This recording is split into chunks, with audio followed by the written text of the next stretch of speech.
even though nobody would have known, even though he could have gotten away with it, even though he might have had every reason in his mind to go ahead and do it, he fought. And he didn't just fight, he got drastic. He shook out of his cloak and he ran. And that's the kind of mentality that we're going to have sometimes with these temptations. And we start thinking to ourselves, is this really that big a deal? What if I do give in? Is this really a problem? Nobody's ever going to know. Nobody's going to find out. Other people do this. Why can't I? All these different thoughts go through our mind. And we find ourselves being pushed towards our boundaries and finding our sense of right and wrong being stretched. We find ourselves at a tipping point, at a breaking point. And it could be a variety of things.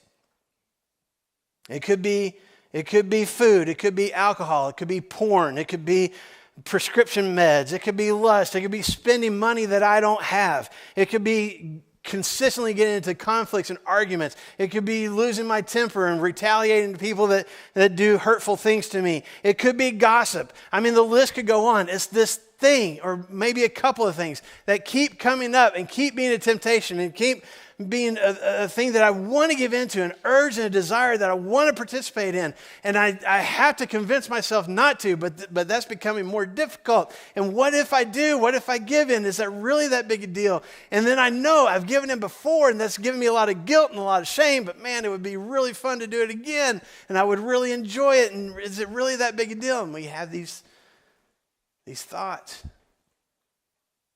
We wrestle with this decision. We're at our breaking point, and we have to choose. What am I going to do? So, let's look at what Joseph did. Let's discover some things that we can do when we're at our breaking point with our temptations. See if we can mimic some of those things in our own lives. The first thing, when I look at Joseph and how he handled this, I need to understand for myself. When I'm at my breaking point with my temptations, the first thing that I need to remind myself of is to not allow myself to be fooled. I don't need to allow myself to be convinced that this temptation isn't a problem, that it's not a big deal, that it's not an issue. I don't need to be duped into thinking that there's not any consequences, that I can get away with this and there's no problem, and it's not going to affect me, and it's not going to affect people that I care about, and it's not going to affect my faith, my relationship, and my connection with God. It's foolish, it's unwise, it's short-sighted for me to be tricked into thinking that giving into this temptation, giving into this thing that I know is the wrong thing for me to do, is not going to have any, at least significant consequences.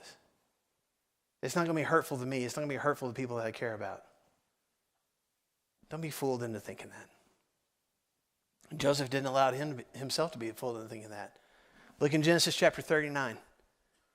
Begin in verse 8. Now, before we get to verse 8, it's another situation where this woman is trying to convince him to go to bed with her. And it says in verse 8 that Joseph said, he refused and said, with me in charge, my master does not concern himself with anything in the house. Everything he owns, he has entrusted in my care. No one is greater in this house than I am. My master has withheld nothing from me except you, because you are his wife. So how could I do such a wicked thing and sin against God?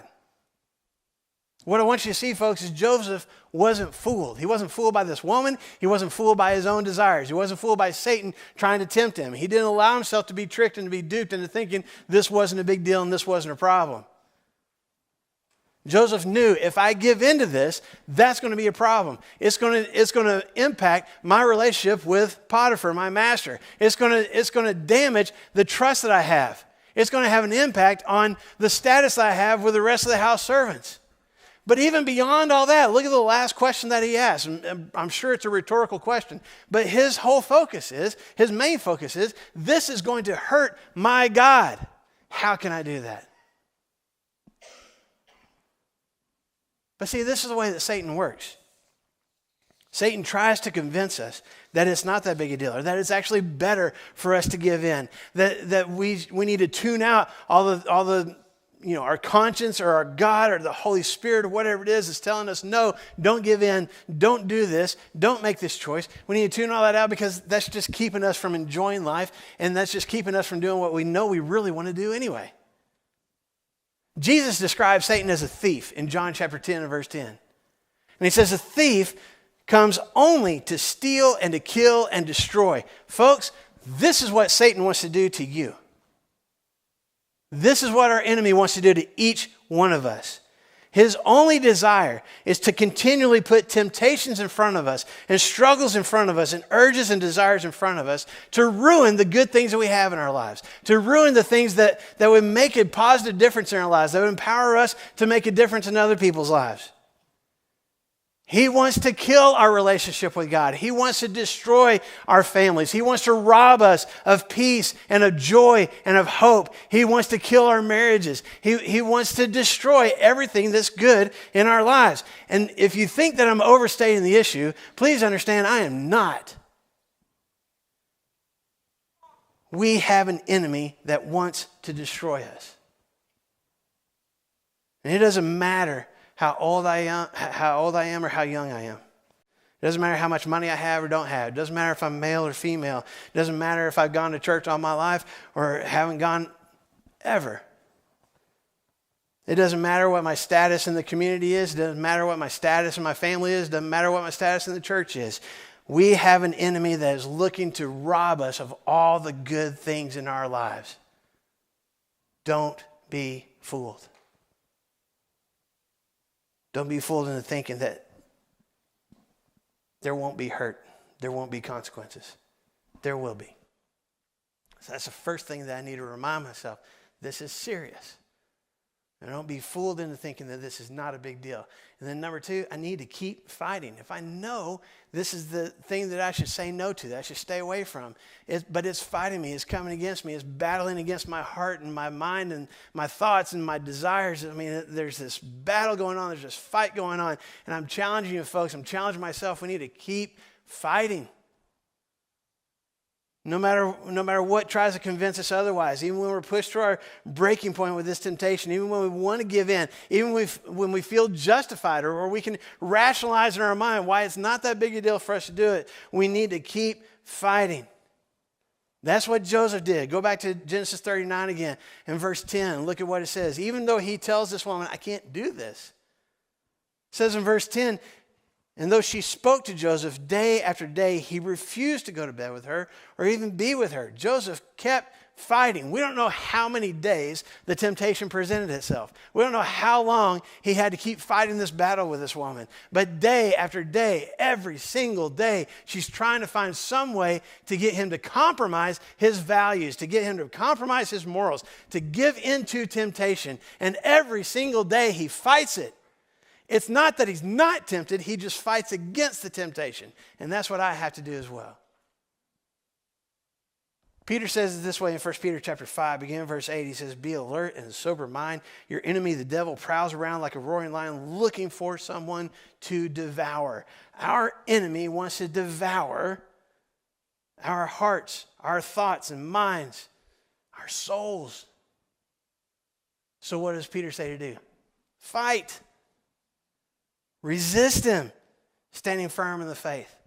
If you go back to the ancient Greek language that this particular Bible verse was originally written in, our English word up here on the screen is resist, was a word that was often used in military terms to describe soldiers. You know, back in that time they had these, these sandals that they wore in the battle, but they had cleats on the bottom of them. And this word meant to stand against whatever it is that is coming at you. To put your shield up, to get your sword ready, to dig in and fight. I'm not going to let this thing win. I'm going to keep fighting. I'm going to stand firm. To take that a step further, if necessary, I need to get drastic. I need to go maybe even to extreme measures to fight. If you look at what happens next with Joseph, he's denied this woman multiple times, day after day after day. And there's one particular day where it's just him in the house, him and her. All the other servants are out of the house. Nobody else is there except for him and Potiphar's wife. And she comes and makes this proposition again. And she gets a little more aggressive this time. It says in Genesis chapter 39, verse 12, she caught him by his cloak and said, come to bed with me. This woman is aggressive. This woman grabs a hold of him and drags him if not just to the bedroom, towards the bed. Come to bed with me. Have sex with me. Nobody is here. Nobody will know. We can get away with it. Let's do this. And in that moment, Joseph is at a breaking point. Because no one will know. No one will find out. No one will see. It'll just be him and her. He can do this. What does Joseph do instead? He doesn't just fight. He gets drastic. Because look at how the rest of the verse goes. But he left his cloak in her hand and ran out of the house. Now, was that just an outside coat, or did he run out of the house naked? We don't know for sure. But she's got a hold of his clothing, and he shimmies and shakes out of it and doesn't just say, no thank you, and keep on going about his duty. What does he do? He gets out of the house. How does he do that? Does he walk around just like, I think I'll make my exit now? He runs away, gets away as far as he can, as fast as he can. Even though nobody would have known, even though he could have gotten away with it, even though he might have had every reason in his mind to go ahead and do it, he fought. And he didn't just fight, he got drastic. He shook out of his cloak and he ran. And that's the kind of mentality that we're going to have sometimes with these temptations.